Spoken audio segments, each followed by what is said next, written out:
Terminator, the film that spawned an infinite number of sequels and, more bizarrely, a state governor. Terminator is the 1984 action horror that many have mimicked, none have bettered.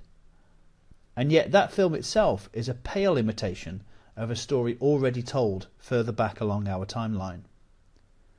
What you might have missed in this epic horror blockbuster is a surprisingly accurate rendering of the incarnation of Jesus. Come with me if you want to carry on listening. Kyle Reese, played amazingly by Michael Biehn, is sent into our time on a rescue mission by his own son. Okay, so the father is sent by the son on this occasion, but stick with it. His mission is to save humanity, starting with someone who doesn't know him.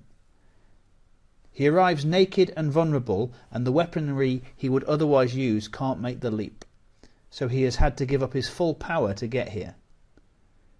He arrives in the early hours of the morning, and the authorities are quickly onto him, like a thief in the night. The only witness of the event is a bearded vagabond who asks Reese if he saw a bright light. This homeless man is the John the Baptist figure who testifies to the light coming into the world. The rest of the film centres on Reese's attempts to get between Sarah Connor and death, Arnie's Terminator. At the climax of the film, he lays down his life for hers and takes death down with him. Because of the brain-melting paradox of time, Kyle Reese saves Sarah's life in a time before his own physical birth.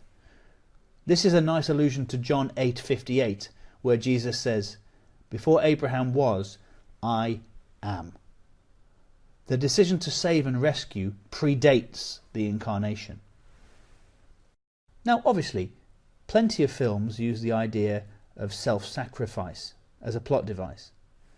But they use it, I think, because it's a theme with universal resonance. The theme of self-sacrifice itself, though, has an origin story, and it's found in the pages of the New Testament. The Terminator is a fictional retelling of a real historical event. But why do we resonate with themes of rescue, self-sacrifice and redemption?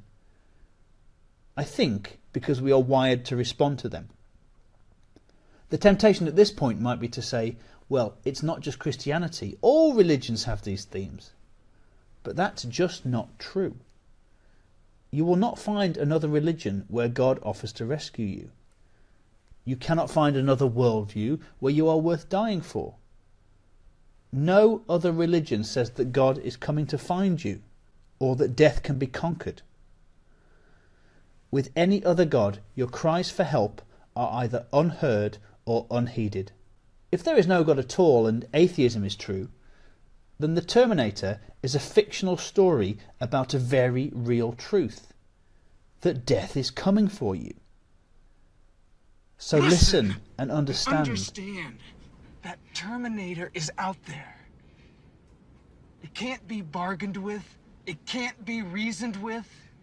It doesn't feel pity or remorse or fear, and it absolutely will not stop, ever, until you are dead.